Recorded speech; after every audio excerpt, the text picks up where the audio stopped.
Welcome to our session on working with buyers. I've always been a salesman. From the time I was a little boy, I was always trying to sell something to someone. I can remember, I think my first job was at the age of 8. I had a paper route in my neighborhood.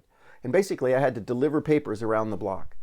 But I had this epiphany at 8 that if I had more houses to deliver more papers to, I would make more money. So between deliveries, I would stop and knock on people's doors who didn't buy my newspaper. And I'd ask them if they'd like to buy a weekly subscription. And a lot of times they'd say, no, I don't have time to read the newspaper. And with an adorable little smile, I would look at them and say, well, how about on the weekend? You don't work weekends. Shouldn't you just have at least the weekend paper? And then you'd have to smile and put on those puppy dog eyes. But you know what? They always bought in. And it wasn't long. It was just about every house on the block was buying my newspaper. Now, when I got to real estate sales, I got to tell you, I love selling stuff to people. But I've said all along that all the money's on the listing side. I get that. But I know if you're like me, you're going to want to go out and look at houses with people. You see, every time one of my clients bought a house, it was as if I bought a house.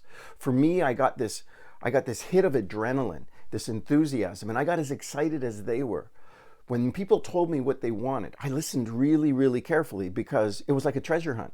And the closer I could get to what it was they wanted, the better job I did. So I took copious notes and I asked lots of questions. And then I would go on this relentless search to find them the perfect house.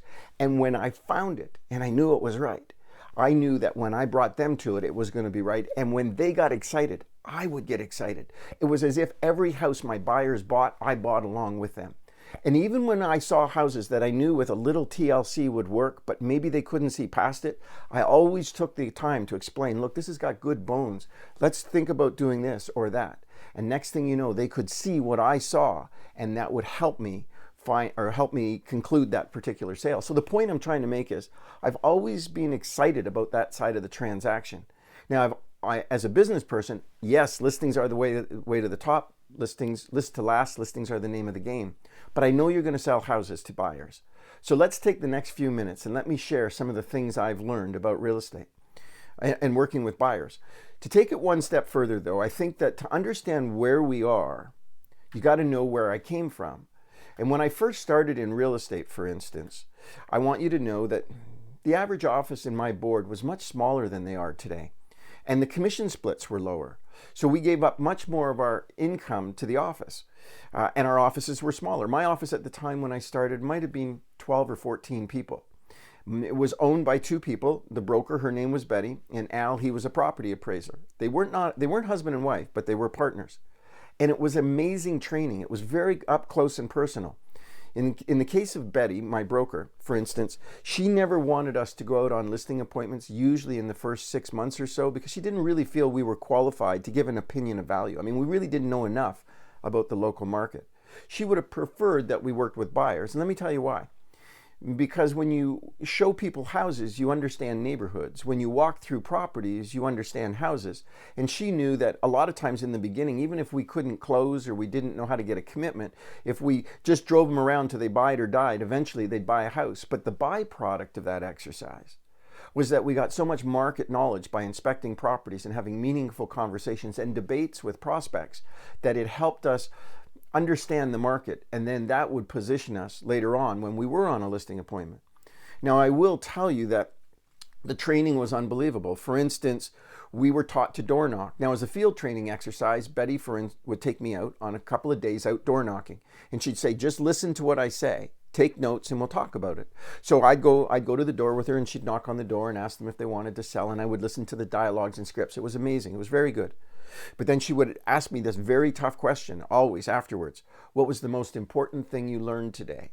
And if to show your appreciation for the time that she had allocated, you better have a really good answer. Otherwise, she was really disappointed. Now, they were tough on us, but I would challenge you and say that probably your toughest teachers were the ones you learned the most from. For instance, if we had a listing appointment in our first 6 months, maybe it was a neighbor or a relative or somebody who wanted to sell a house, we weren't allowed to do that unless Betty went. And in fact, Betty would do the listing appointment. And then afterwards, she would debrief us and want to know what did we learn and wanted to dissect the appointment so that we would have a true understanding of what was taking place and why it took place. When we did open houses, for instance, Betty would on the first few take us on her open houses, and then when we did our solo open houses, she'd come and inspect them. She always said you need to inspect what you expect to make sure everybody's doing what's intended. So the training was amazing. Even when it came to door knocking, after we all sort of found our rhythm and our cadence, if you can imagine this, it wasn't requested or suggested, it was required. Let me give you an example of what required looked like. We'd have some script practice, maybe at 11 a.m. in the morning till noon, a chance to have a quick sandwich, and then she would load you in her minivan, the whole office, and she would drive us around and drop us on street corners, and she would circle back at the end of the afternoon, and you better have a listing appointment with somebody if you were out there door knocking all afternoon. The point was that she actually did field training exercises. Now, when it came to putting a price on a house, I told you one of the partners was a property appraiser. And if we were doing an evaluation, even in your first couple of years, Al wanted to see your CMAs.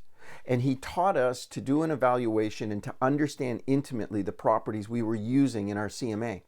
We needed, after we organized our CMA, we were expected to write a cost approach to value as well as a comparison approach and do a summary report just like you were doing a property appraisal. And you were to bring your finished evaluation in, and Al would take a look at all your comps and look at all of your material, and then we would have a debate about why we use certain properties. The real exercise here was, he knew if you were on a listing appointment and the seller was grilling you, you better know your stuff. Couldn't get better training than this. So I was very fortunate. The office was small, the broker and the appraiser and everybody was involved, even the experienced agents kind of took all the new people under their wing. I mean, we were all on the same team. That was the perception. And we were taught after sort of our probationary period that listings were where it was at. And Betty taught us how to cold call. She taught us how to call FSBOs. She taught us how to call expireds, how to call our sphere of influence. She even sat us down and made us write our holiday cards in the 1st of December to make sure we were doing all of the things we should be doing that would contribute to our success. Remember, success is really doing the common things uncommonly well. And I'll tell you what beats talent. Hard work beats talent when talent doesn't work hard. Now, as time went on in the industry, top producers started to take exception to this because a lot of times, we were all on 50-50 splits. And you got one guy in the office selling 20 houses and one guy selling 10.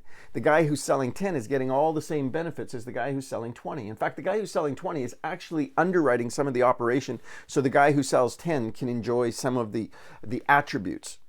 So at a certain point, the top producer said, I want to pay for what I'm using, not for what he's using. I'm okay, but let's recalibrate my commission structure. I want more because I don't want my company dollars necessarily going to support somebody who isn't selling as many houses. So this conversation started, and then the negotiations began. What happens is competition starts to heat up between offices. You start to see brokers calling on other people's salespeople to see if they would change companies. And that's when it all sort of started. Let me tell you this little sidebar. When I first got into real estate, it was disrespectful and poorly thought of and not done. Nobody recruited other people's agents. Nobody called somebody and said, hey, do you want to come work for us? That never happened. Actually, I was in the industry when I saw that shift take place. And it was due to the fact that the commissions had changed. Because what then happens is, let me give you just an example. Let's say you got 10 people in the office and everybody's on a 50-50 split. And then the sales force comes in and says, I want more money. And they demand a better split. Let's just say for argument's sake, 75%.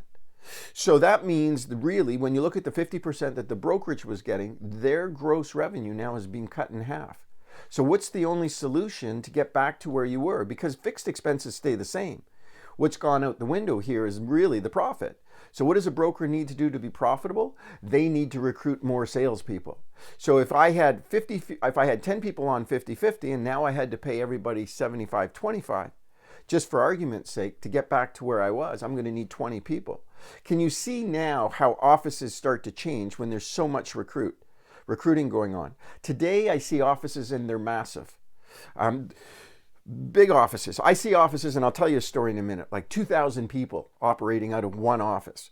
And a lot of them obviously they might be licensed out of that building, but they're not working in that building. They're working remotely.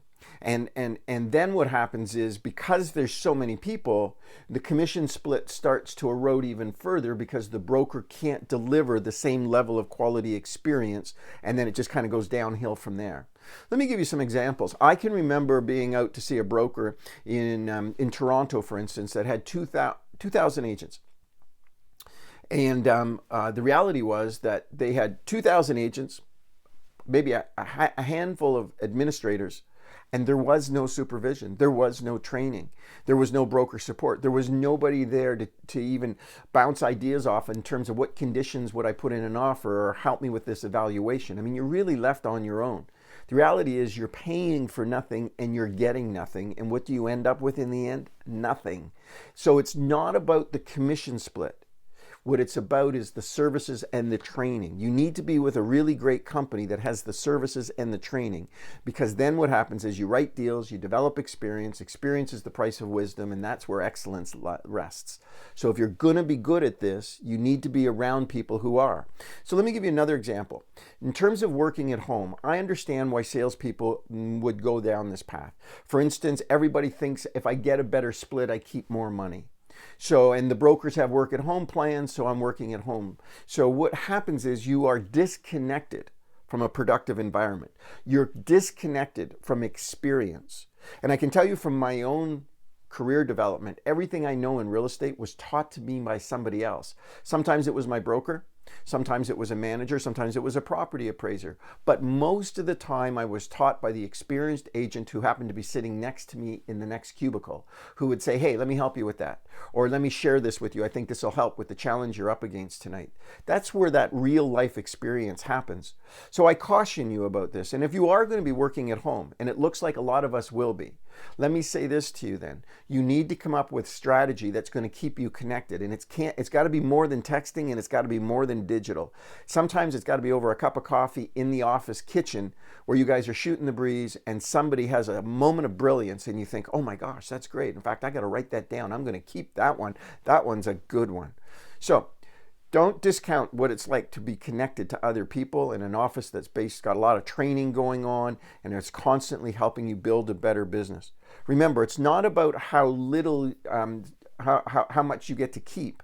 It's about how much they're going to give. And I'm not talking about commission dollars. I'm talking about training, services, the economy of scale on products. This is all really about what you need to be thoughtful about. Now, as this happens, and let me give you sort of follow the evolution here. We've got offices are much larger. The brokers and managers are not intimately involved with the agents. The agents don't have the exposure to the other agents in the office. And now they find themselves on a listing appointment. They don't have training.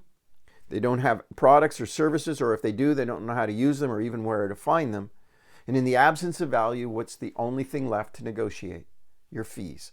So what happens is we see fees dropping from 6 to 5, from 5 to 4, and then we have, and we see the seller's side going down to the point where this is a bus shelter in Toronto that I thought I should take a picture and show you. How about this? We see it go from 6%. And when we're talking about the seller's commission, we see it go to 3% and then down to 2 and down to 1 and then $900 and then $500. And now in Toronto, they'll list your house for $1. For $1 if you agree to commit to buying a house from them. So I was talking to a broker a little while ago, and what they said to me is, you know what, I don't want my agents listing houses for sale. And I went, what? What do you mean you don't want your agents listing houses for sale? No, there's no money on the listing side. Everybody has cut the commissions. Really? So what are you telling them? I'm telling them to work on the buyer side. Well, you and I both know that the buyer side is where more work is, more inconsistency, all of that. And I always know the best agents are the listing agents. So when it comes to that, and if everybody goes to the buyer side, then what ends up happening? They start cutting buyers' commissions on the other side because it's just the law of supply and demand. If I have too many agents and not enough people who want to be buyers, then the buyers drive the negotiations, the conversations, and the commissions. So all of that is about supply and demand. It's really not an issue about commissions. Let me tell you what the issue is. It's about your ability to articulate your value. Because if you can't tell me what you're going to do and why it's going to make my life better, then I'm going to say, I like you and I want to do this, but you're going to have to do it for less if you want my commitment. So in the absence of being able to communicate what makes you excellent, what's going to happen is the conversation is going to turn to commissions. It doesn't matter if it's on the buy side or the sell side, it's the same thing. So my first suggestion to you is be so good the world can't ignore you. Be excellent at what you do, and in the process, you're going to be able to command the type of commission dollars you're looking for. So if we got buyers cutting commissions on the buy side, and we got sellers cutting commissions on the sell side, and we got buyers who want rebates back, where are we going now, and what's going to happen next? Where's the future in our industry?